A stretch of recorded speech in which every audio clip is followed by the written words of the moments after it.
Welcome to the মূর্খ show. আজকে আমাদের গেস্ট হচ্ছেন মিস্টার বোকাচন্দ্র।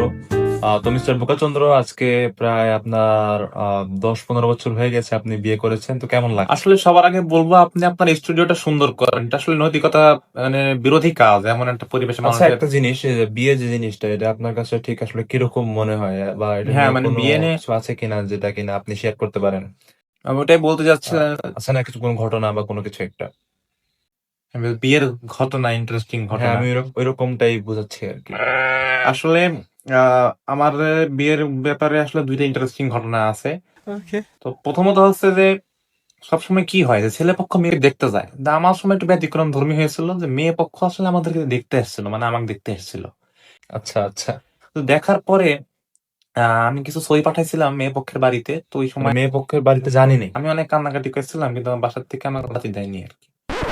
যাই হোক, তো পরে আর কি হচ্ছে আপনার ওই মেয়ের বাড়িতে মেয়ে নাকি শুনলাম আমার ছবিগুলো পুড়িয়ে ফেলেছিল, কারণ হচ্ছে যে মনে হয় আমি অনেক সুদর্শন ছিলাম তো ওই সময়। এখন তো Yeah, বুঝতে boy. পারছেন একটু বয়স টয়স হয়ে গেছে, তো ওই সময় সুদর্শন ছিলাম, এজন্য মনে হয় মেয়ে আমাকে ছাড়বে না মনে করে মনে হয় ছবিগুলা পুড়াই ফেলেছিল।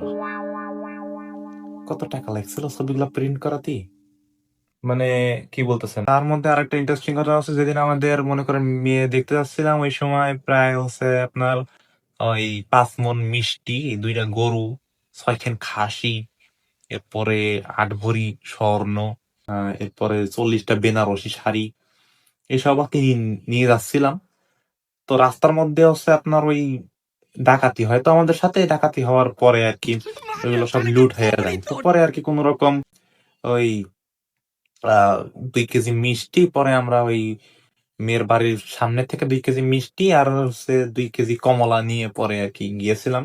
তো ওকে। পরে তাদেরকে বিষয়টা নিয়ে বুঝাই সুঝাই বলানোর পরে আর কি ওটা বিশ্বাস করেছে। যাই হোক, পরে আর কি এভাবে আর কি হইলো। তো বিয়ের সময় আসলে মেয়ে আর কি 2.5 কেজি ছিল, কিন্তু এখন আর কি আমার উপরে ওই আপদ চাপায় দিয়ে ওই আমার শ্বশুর তো ভাইগে গেছে। মানে কি বলতেছেন? 2.5 কেজি কেমনে সম্ভব? 2.5 কেজি, একটা মানুষের ওজন 2.5 কেজি কেমনে হইতে পারে? বিয়ে তো করছিলাম ওই স্বর্ণ খচিত 2.5 কেজি বেনারসি শাড়ি, মেয়ে তো ফ্রিত পাইছি। যাই হোক, তো এই জন্যই আর কি ওনার নাম বোকাচন্দ্র বোঝা গেল।